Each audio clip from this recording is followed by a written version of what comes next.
Good morning. It's official. Pope Francis will be visiting Korea this summer in his first trip to Asia, also the first time in 25 years of a visit from the Vatican's Holiness. The government unveils plans to prevent personal data leakage after a series of cases involving confidential data hacked, stolen, and sold. Is information safe in the most connected nation? Uterine fibroids, or tumors in the uterus, are one of the most common tumors to affect women. What are some treatment options? Just in time for back-to-school season, Korea's leading electronics brands released their latest laptop computers. See which one has your edge on Korea Today, Tuesday, March 11th, 2014. From Arirang News, this is Korea Today.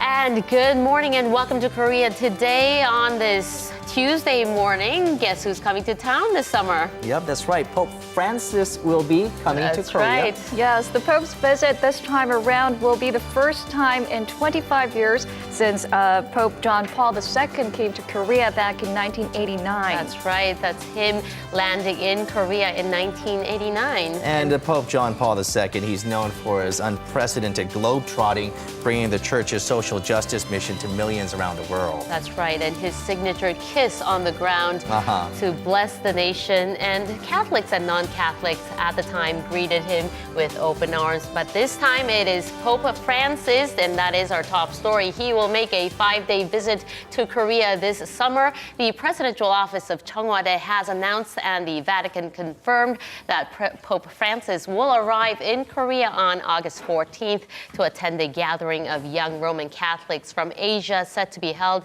in the central city of Daejeon. He is also expected to preside over a ceremony for the beatification of 124 Korean Catholic martyrs and meet with President Park Geun-hye during his trip. Andrew Yum-Soo-jung, Korea's recently appointed cardinal, said in a statement that the Pope's visit would promote peace and reconciliation on the divided Korean peninsula. This will be Pope Francis's first trip to Asia, a region he had earlier expressed interest in visiting. And prosecutors raided the National Intelligence Service headquarters Monday in their ongoing investigation into the state spy agency's alleged involvement in fabricating evidence to charge a high-profile North Korean defector with espionage. 3 prosecutors and some 10 investigators from the Seoul Central District Prosecutor's Office conducted a search and seizure raid on the NIS headquarters in southern Seoul. The probe into the growing scandal involving former Seoul City government official Yoo Woo-sung has led to the raid. The NIS is suspected of fabricating immigration records for Yoo, a former Chinese national living in North Korea, and a suspected double agent who is charged with handing over personal information of over 200 defectors. Now, this marks the 3rd time prosecutors raided the NIS and the 2nd time during the Park Geun-hye administration after alleged election meddling in the 2012 presidential election.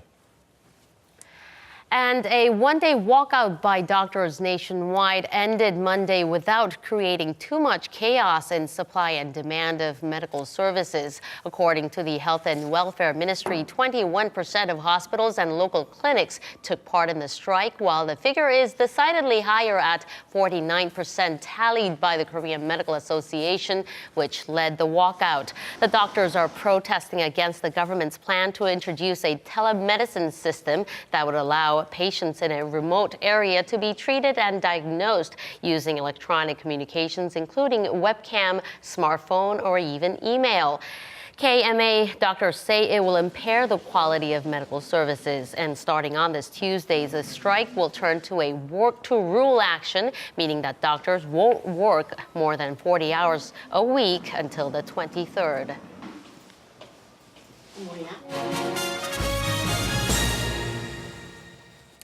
It was in January when the Korean public was spooked by what was the worst personal information leak in the nation's history, with tens of millions of people affected. And last Thursday, it has been revealed that the website of Korea's leading telecommunications service provider, KT Corporation, was hacked over the past year, leading to another massive data leak of nearly 10 million clients.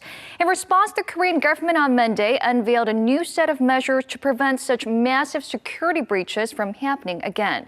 Our Kim Chan-ju is following the story. So Chan-ju, could you give us the details on this government package?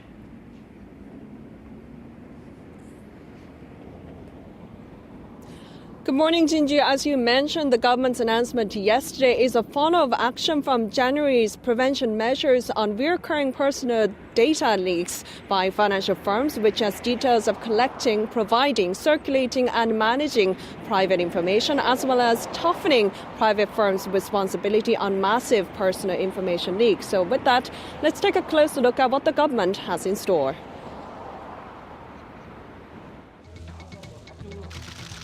Massive personal information was leaked, which started the country in January. More than 100 million credit card accounts from 3 credit card issuers, KB Kookmin Card, NH Nongyap Card and Lotte Card were stolen.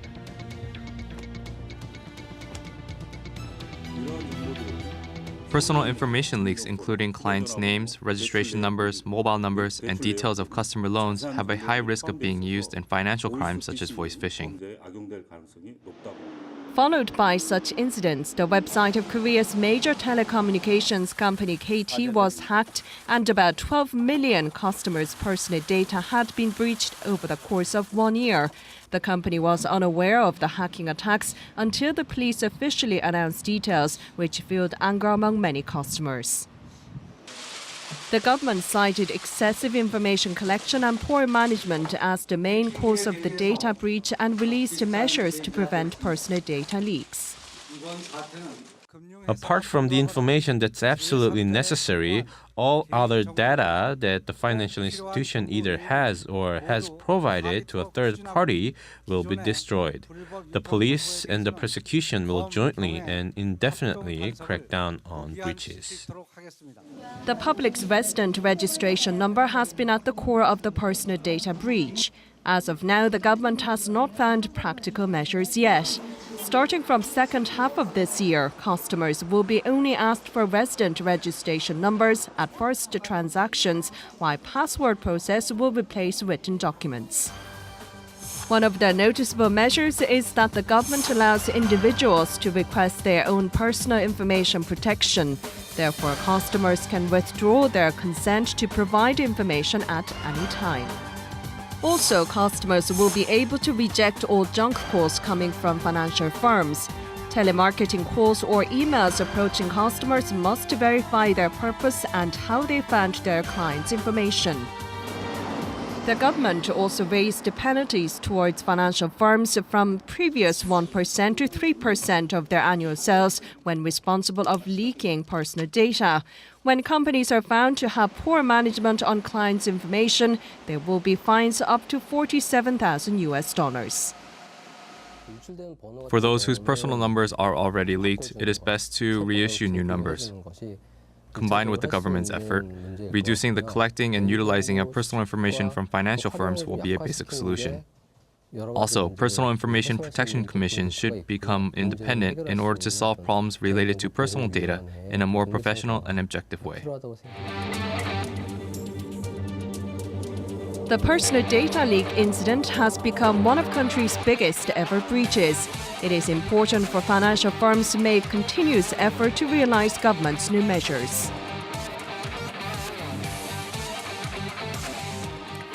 Now, for an expert's take on the government package on personal information protection, we're now joined by Professor Kim Bum-soo from Yonsei University's Graduate School of Information. Welcome to the program. Thank you for inviting me here.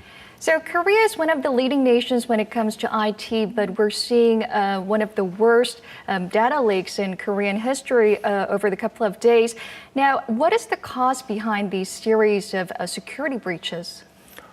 Well, these type of security breaches taken place because the budget and people invested in protecting this type of problem is not there. So we need to improve the budget and enhance the awareness of security problems in corporations. And we need to find experts and train these experts so that they can prevent these type of problems in financial industry. So more budget is needed, and many are skeptical about as to whether the government's plan that was announced yesterday would actually be effective. Now, they say it is not enough as these measures have already came out in the past. What's your opinion on this? Well, the yesterday's the announced approaches are omnibus and require substantial amount of investment. And as a result, and especially, for instance, the large sum of fine and penalties for corporations if this type of problem taken place is new, and the level of required penalty is substantially higher. So this may change the perspective of financial industry, and they may focus more on data protection. But the drawback is, the large sum of fines may not help individuals. And although the government said that they will review the options of allowing class action lawsuits and awarding punitive damages in case of data leaks, many were disappointed that these kind of specific measures were not included in Monday's package. What do you think about this? Are these measures essential? Well, the Monday's measures announced are, again, it's a substantial set of new remedies and revised remedies. Whereas this class action lawsuit and punitive damage seeking activity requires more tests and more investigation so that the new types of systems can actually help individuals. But we don't know that yet. So government is hesitant, and financial industry is not asking for this type of remedies. And you just mentioned the financial institutions and companies weren't very happy about these new measures. Why is that? Well, these measures require a substantial amount of investment of humans, time, and cost. We are not sure whether we have enough experts and professionals who can support these type of actions altogether. And this set of remedies requires substantial revision or the new types of systems and principles and methodology. These takes time. And even though the government gave more right to customers to protect their own personal information, it is very difficult nowadays to an individual to protect their own personal information. So what are some of the fundamental measures the government could put forth to help these individuals protect their personal info? Well, this type of personal data breach is inevitable. Even if we put lots of effort to protect the personal data, I don't think this type of problems will go away anyways. But in order to improve or minimize the impact and damages from this type of instance, we need to focus on the collection of methods. For instance, not only financial institutions, telecommunications industry, marketing industry, service industry, all various types of industry need to focus and put more effort on data protection. All right, I'm afraid we'll have to leave it at that. Thank you, Professor Kim, for your insight today. Thank you for putting me here. Thanks.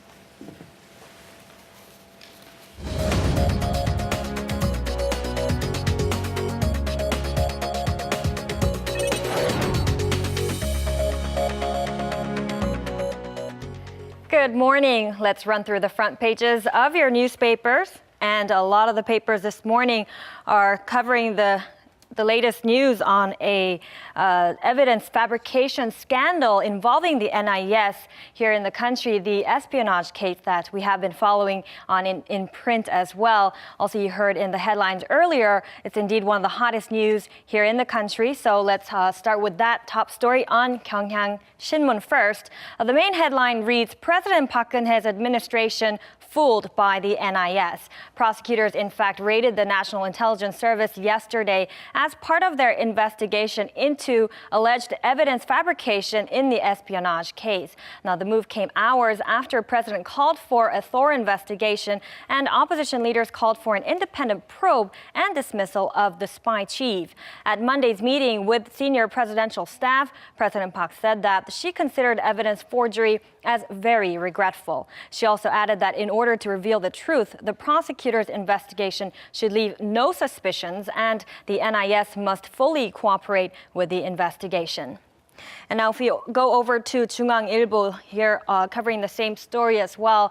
Its main headline says, 6 hours after the president expresses regret, search and seizure of the NIS. So hours after her remarks, the prosecution raided the head office of the spy agency to seize computer hard drives and confidential documents.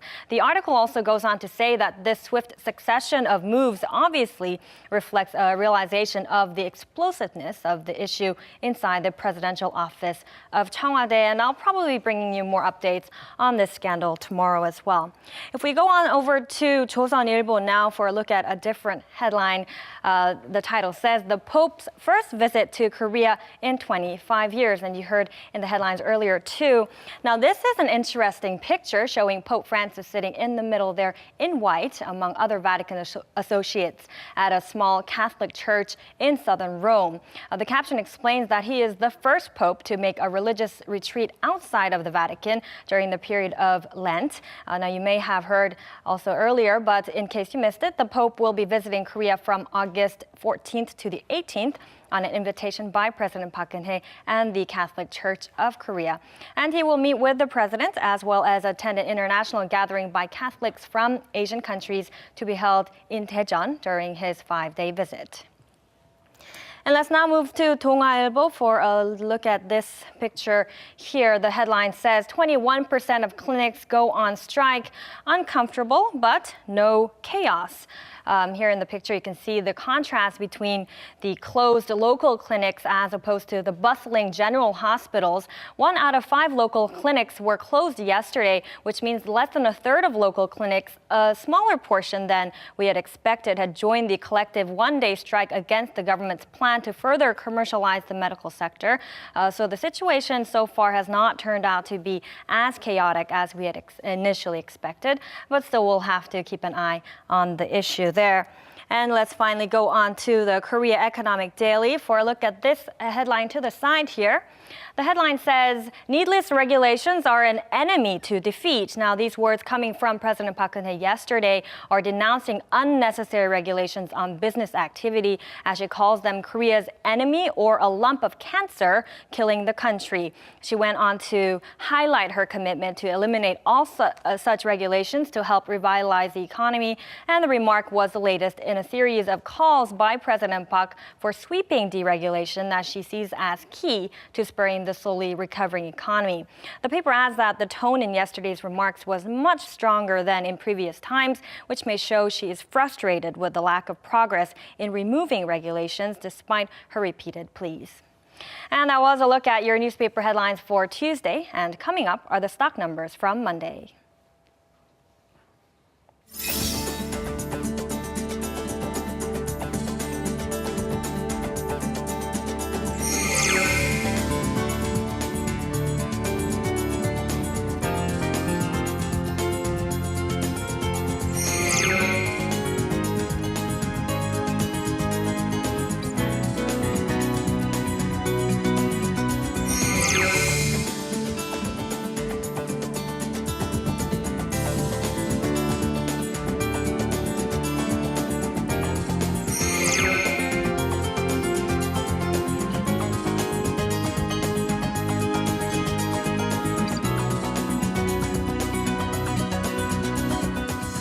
Let's now get a check on the weather with Chun Sung-cho. The difference between morning lows and afternoon highs is pretty big. Yep, that's right. A lot of people hanging out in the daytime, and they're seeing that the evenings, cold weather, it comes rather quickly, leaving them with the cold. For a check on today's weather, let's join Chun Sung-cho. Good morning, Sung-cho. Good morning, everyone. Today, I'm reporting live from Yeongdeung-pogu, Seoul. It is 1 degree Celsius here in Yeongdeung-pogu, slightly warmer than yesterday. Thank God I'm not shivering as much as yesterday. And it is expected to rise as to high as 12 degrees Celsius later in the afternoon. The difference between today's highs and lows is well over 10 degrees Celsius in most regions. It's almost like we have 2 seasons in one day. But you should enjoy this blue, clear skies and warm temperatures to the fullest today, as tomorrow's forecast calls for rain showers in most regions throughout the nation. And it's a good news for those thirsty forest fires that are breaking out throughout the nation. A dry weather warning has been issued in Seoul and Gyeonggi-do province and advisories in Yeongnam region. And on your morning commute today, please keep in mind that it's better to layer up your clothes rather than just wearing one thick jacket for insulation. You don't want to catch a cold when spring is just around the corner. Now let's go ahead and take a look at the temperatures around the peninsula for today. Seoul's highs are the coolest at 12, Gangneung at 13, Busan and Jeju at 14, Daejeon at 15, Gwangju at 16, and Daegu the warmest at 17 degrees.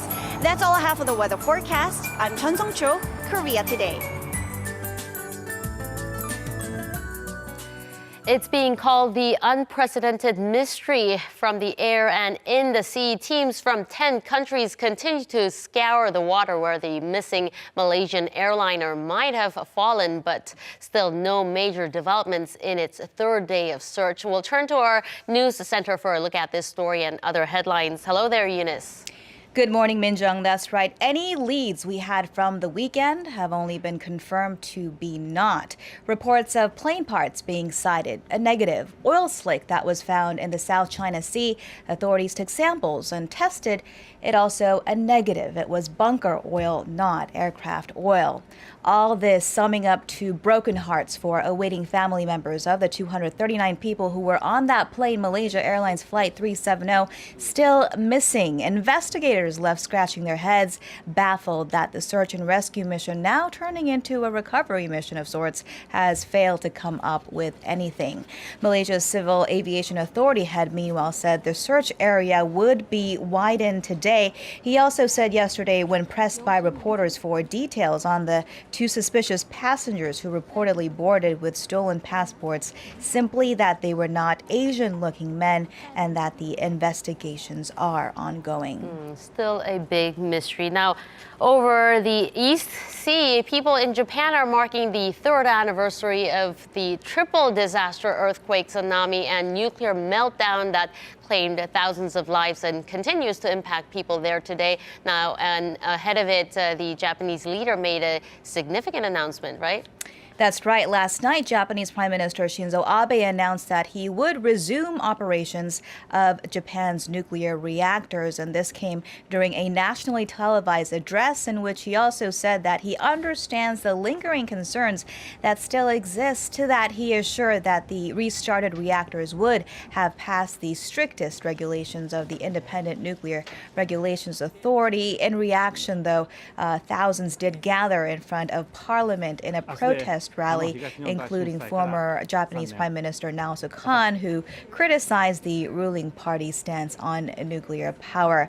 Meanwhile, on Sunday, residents in Iwaki City near the Fukushima nuclear plant did remember the tens of thousands who died 3 years ago in that tsunami that was triggered by the 9.0 magnitude earthquake. And of course, certainly more remembrances to come today.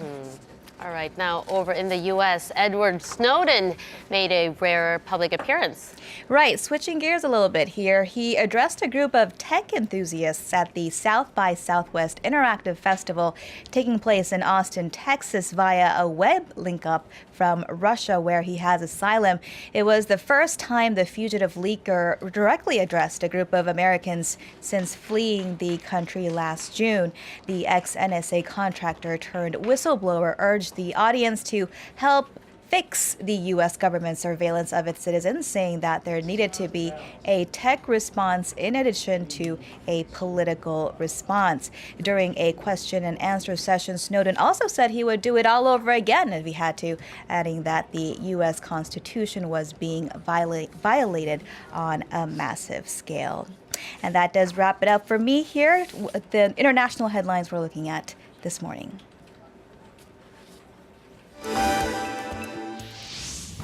And still ahead, one of the most common tumors that affect women, we take a closer look at uterine fibroids. We take a Korean and Western medicinal approach to the causes and treatments of fibroids, which in worst cases can cause reproductive problems.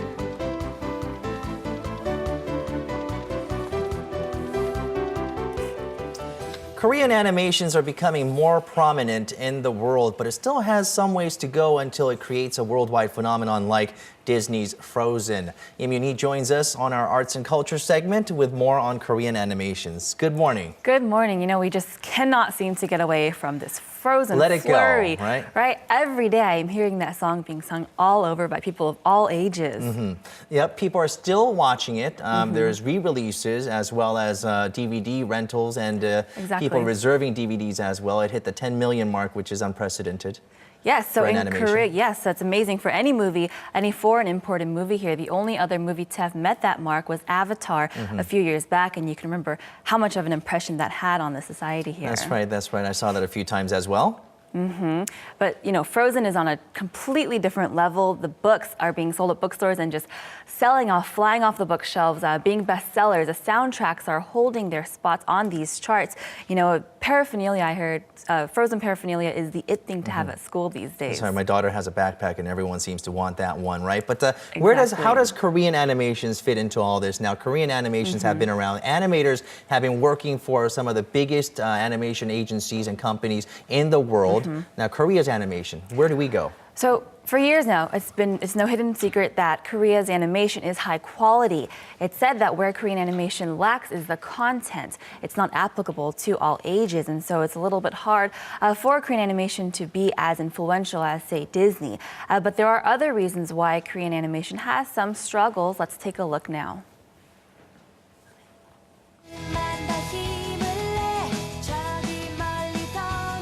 Korea's animation industry is in the midst of becoming one of the world leaders in animation production.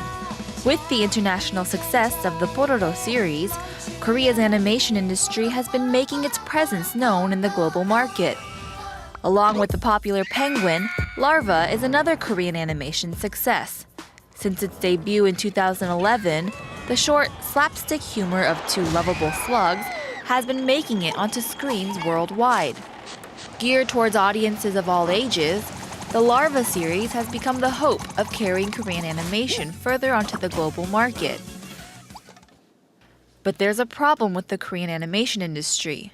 Riding on the tail end of the Korean wave, Korean animation is often left with very little resources. There is no security with Korean animation. We have to support many things with our own funds. The money for animation is always decreasing, so the manpower of animation decreases as well. The problem arises with the distribution of funds. 60 to 70% of funds designated for Korean television go directly into dramas, and only 10% is allotted to Korean animation. The remaining money is used for advertising and marketing of Korean television. The result is a lack of Korean animation in the global market, even though the talent and ability is very much present. In actuality, we need about $30 million to go into the television fund every year. But even if $30 million were to go into the fund, the government never inquires about the second part. In Canada and France and other developed countries, animation is recognized as an influence in the emotional development of children. Therefore, funding for television is often supported. Right now in Korean broadcasting companies, the content for children is being looked at closely because the broadcasting culture is important to cultivate and develop for the sake of children. The demand for animation in Korea is very clearly present. seen by the response to the recent hit Frozen. South Korea is the biggest market for Frozen outside of the US, bringing in over $75 million. Korean animation has a long way to go until it catches up to some of the heavy hitters from the States. But the potential is there.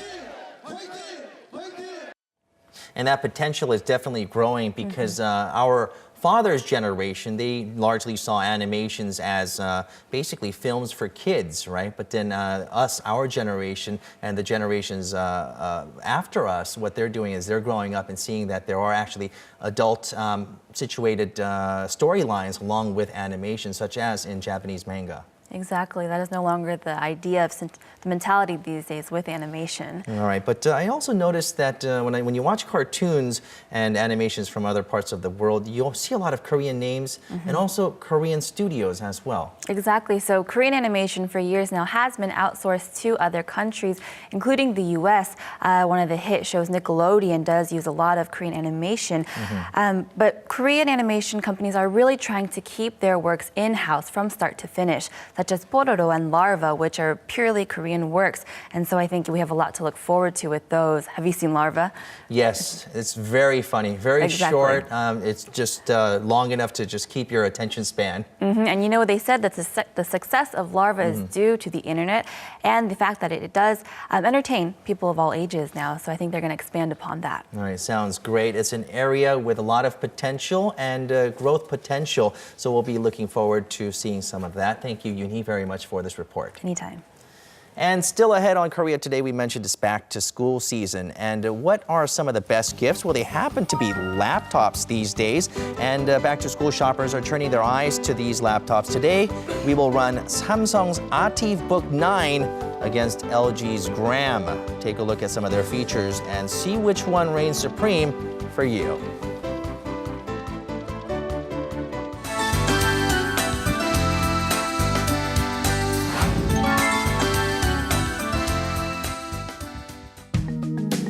Uterine fibroids often develop without any symptoms, creeping up on women's health. According to studies, the number of women with uterine fibroids increased by 30% over the past 4 years, and it's been said that the number of people in their 20s and 30s with uterine diseases is on the rise. Uterine fibroids are benign tumors that develop in or just outside the uterus, such as in the ovaries, the vagina, vulva, and surrounding tissues. If you experience anemia or dizziness from abnormally heavy menstrual bleeding, it could be a sign that you have uterine fibroids. They do not develop into cancerous mass, but if left untreated, they can lead to miscarriages and cause problems with pregnancies. We'll take a closer look at this condition.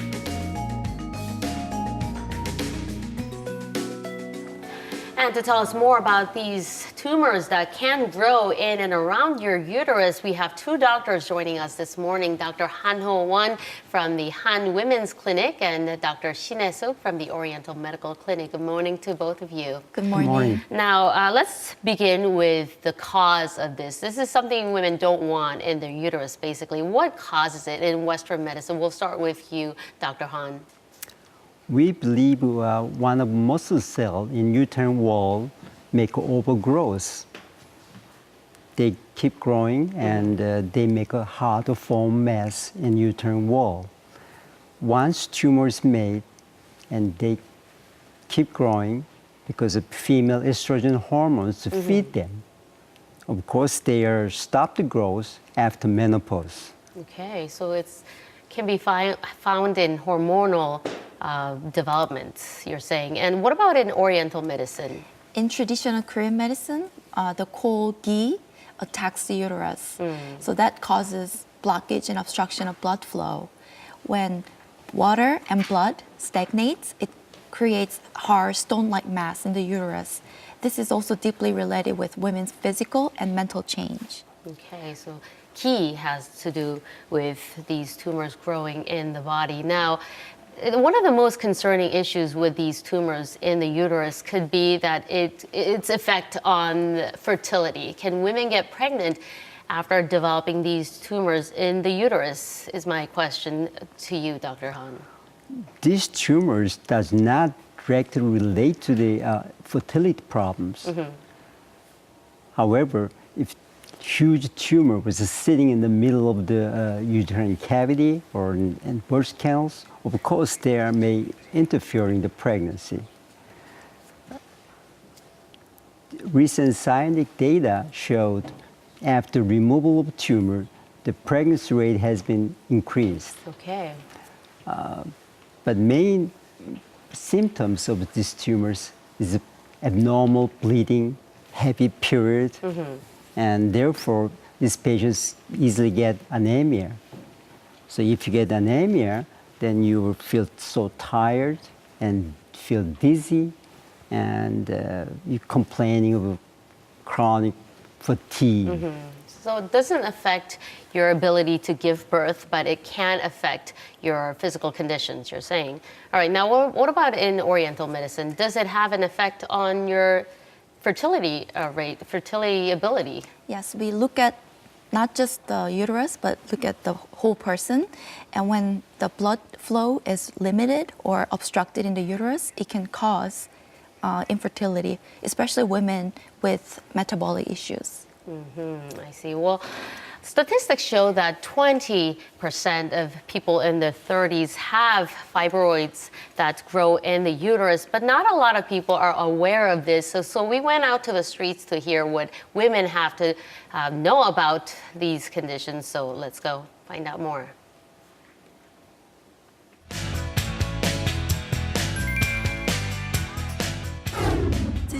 I have a friend who has uterine fibroids. She was told she needs to get it removed through surgery and is pretty worried about it. Do you always need to get surgery? Is it true that heat baths is good for preventing uterine fibroids? So there was a question about surgery. Is the surgery best option to get those removed completely from the uterus? Well, as we mentioned, majority of these patients didn't have any symptoms, any signs. I may say about 30% they have symptoms because of these tumors. The definitive treatment for these tumors is surgery. But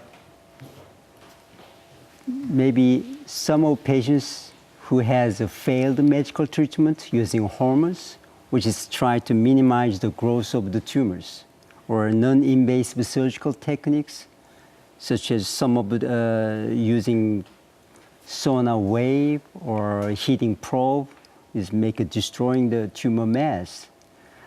But the success rate is not remarkable. Again, the surgery is a more definitive treatment. But there's two techniques. One, just remove the tumor only for young age groups who are looking for the pregnancy in future. And secondly, remove entire uterus called hysterectomy, who is not planning to family in future. Okay, so you can get it completely removed or partially removed. But my understanding, correct me if I'm wrong, is that you can have no symptoms at all. So I guess depending on the size of it, you can live with it as well. So again, the gold standard for this treatment is expectant management. So in other words, just wait and see. Okay. During regular gynecology exam. Okay, and there was a question for you, Dr. Shin, about getting hip baths and steaming around the vaginal area. Now, is that effective? Yes, vaginal steaming, also known as jayok in Korea and bahos in Central and South America, can be helpful. For those of you who are not familiar with what vaginal bath is, think of it as a medicinal herbal steamy hot bath for this area. Also, as Dr. Han spoke earlier, treating the symptoms, managing is the main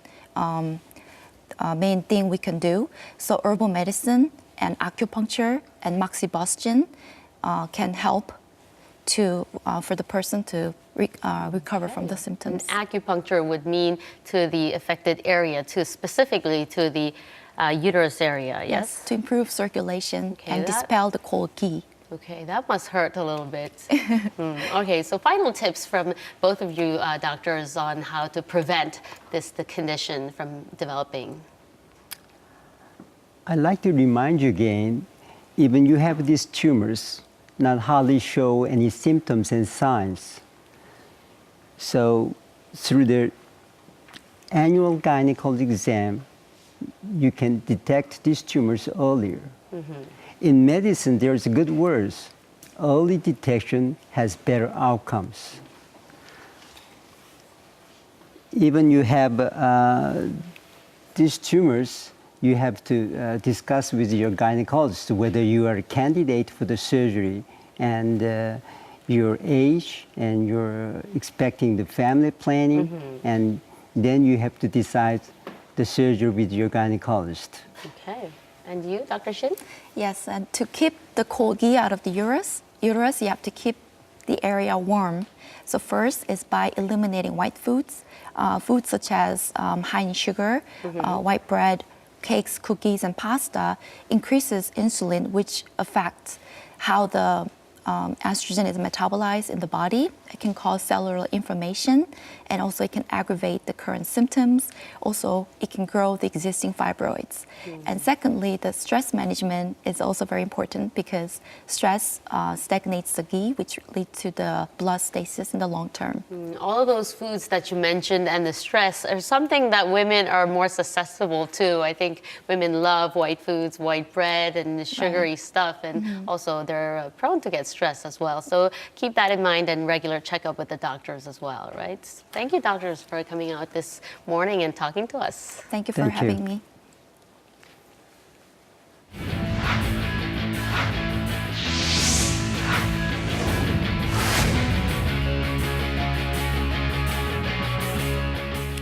And a good Tuesday morning to you all as we kick things off in figure skating, where Kim Yeonha's agency All That Sports announced on Monday that she'll be holding her farewell ice show in May. Of course, with the ice show to take place from May 4th to the 6th, Kim Yeonha will be holding her farewell ice show in Seoul to mark her retirement from the sport. While dates for the ticket sales haven't been confirmed just yet, fans can expect the tickets to sell out in minutes. While it won't be her only ice show after her retirement, it'll be the most anticipated ice show of her career, as fans hope to see her golden performance in May.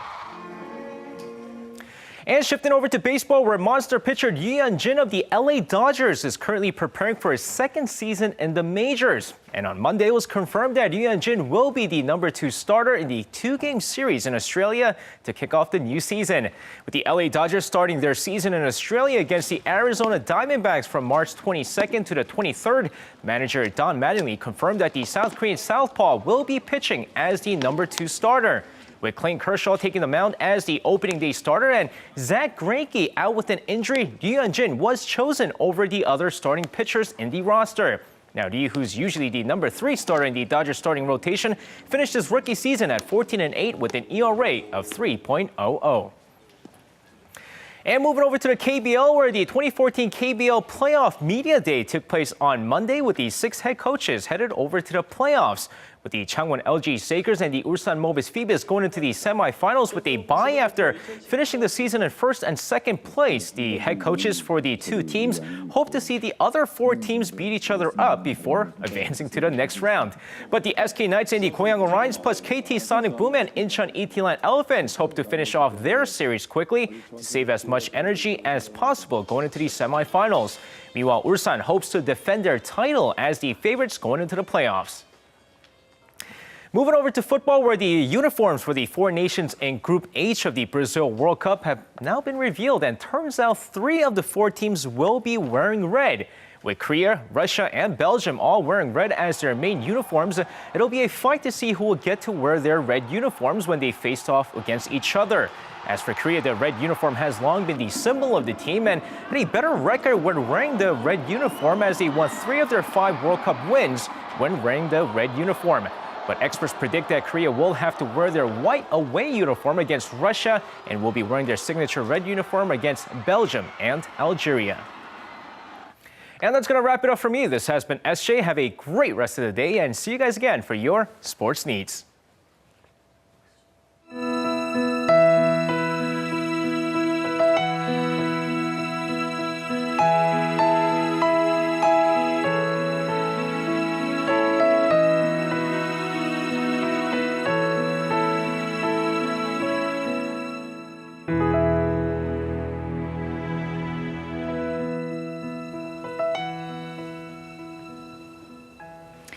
Now, many people turn to computers and laptops for graduation and entrance gifts in the spring season here in Korea. So today we'll be taking a look at two new notebooks. They're receiving spotlight for their compact design and upgraded system. And Professor Kim Sung-guk from Yonsei University School of Integrated Technology is joining me now in the studio to give us the details on these new products. Thank you for joining us, Professor Kim. Good morning, Jinju. Thank you for having me here today. So, what will we do? What will we be doing today? Yeah, we are going to go over two new laptops from the Samsung and LG, the leading companies, and we are going to compare the new features. Okay, then let's go straight to Young and Minjung for trying out the two different notebook computers over there. All right, so as you mentioned, we do have the two leading laptop makers here in Korea. Happen to be black and white, too. That's right, that's right. This is the Samsung, and Samsung, they've had this line for quite some time, and this is the premium notebook computer, so we'll be learning more about this. This is the 9th one of its kind, and we'll find out a bit more of the features on it. Now, this is by LG Electronics. It's called the Gram, LG Electronics Gram, and there's a reason this is called a gram and not a kilo, and we'll find out more about that later. All right, so we'll first take a look at some of the features that these two notebooks, these two brand new notebooks have in this next report. Just in time for the beginning of the school year, Samsung Electronics put out its Ativ Book 9 2014 edition. The Ativ Book 9 series comes with a Windows 8.1 operating system, 8 gigabytes of RAM, and enhanced hardware. One of the most popular features among users is the side sync function, which allows you to pair your computer with your smartphone. Depending on the setting, you can use the keyboard and mouse on your mobile device, which makes sending photos, copying documents, and other work easier to do. Another attractive updated feature is the improved battery life. After a full charge, the Ativ Book 9 2014 edition can run up to 14 hours, which is a vast improvement from the previous model. Samsung's Ativ Book 9 series come with a variety of functions as a premium laptop, adding to the satisfaction of its users. And going up against Samsung's new Ativ Book 9 is LG Electronics Ultrabook Gram, which has created a lot of buzz for its innovative design. It also runs on a Windows 8.1 operating system with a high-functioning SSD of 256 GB for storage. The main feature of this laptop is its ultra-lightweight at 980 grams, which is why it has simply been given the name Gram. With its reduced weight, it still comes with impressive specifications and has been well received not only by experts but also consumers. Another feature is the open booting function that automatically boots up the computer when the cover is opened. Not only that, the touchpad allows for zooming in and out with 2 fingers or scrolling, and you can also bring up the desktop screen or control other features using 4 fingers. It's thin, light, and comes with great features, and with that, it's gaining a lot of popularity among consumers.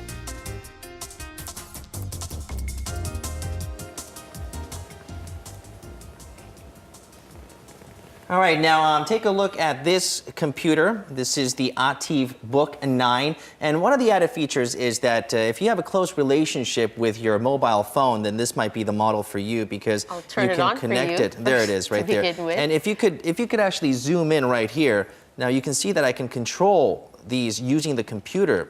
Now, what happens when you usually want to, let's say you get a whole bunch of business cards or something, and then you want to input some of these telephone numbers. It actually, it actually does kind of create a problem when you're inputting a lot of numbers with the touchpad. So you can actually use the keyboard as well as the mouse to use it. Now, this is one of the added features on this. It may sound simple, but it actually is a very convenient feature for this model.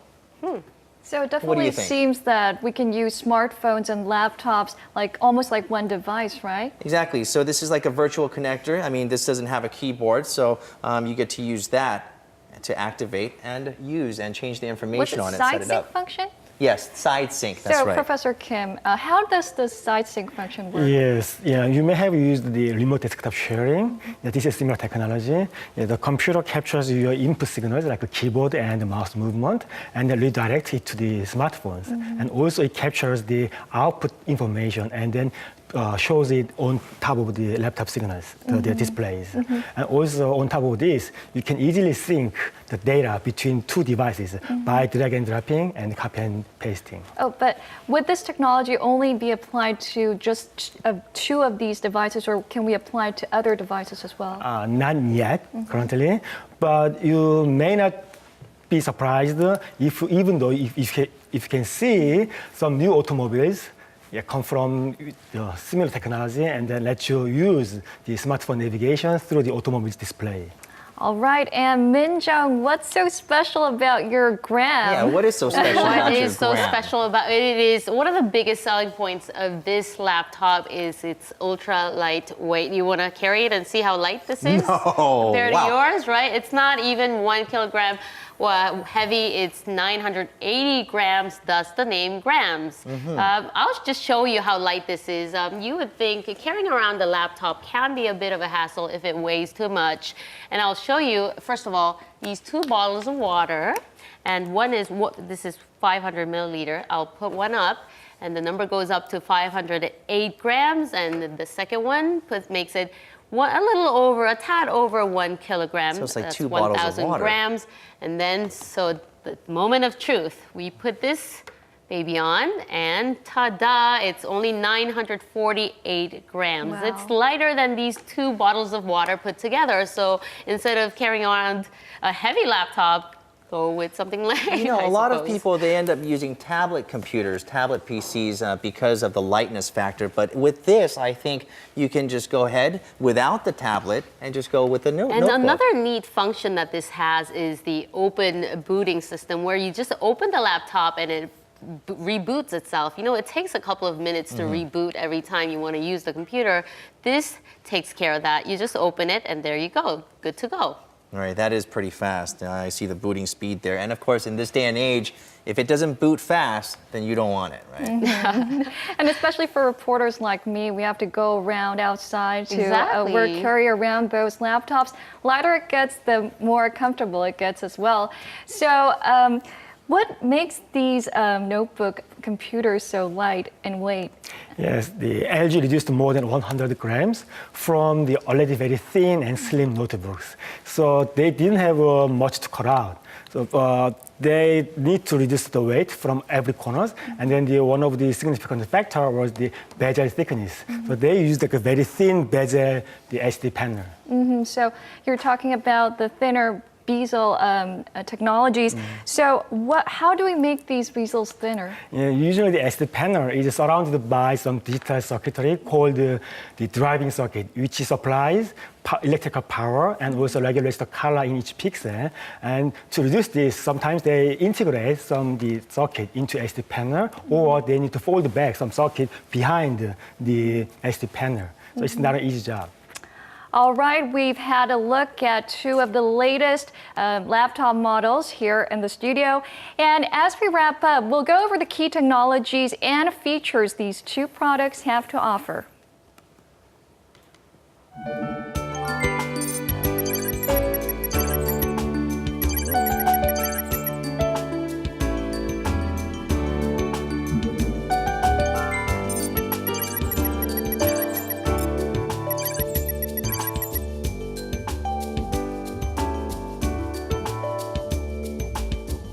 I think Jinju's sold on mine, I think, I completely. didn't notice it this from time. over there, but the keyboard is also white. It's pretty. It's got that design aspect Which means it of stains faster. Oh, Have a thanks tough for that. time wiping Even those though stains it's black, actually. It comes in many different colors, I believe.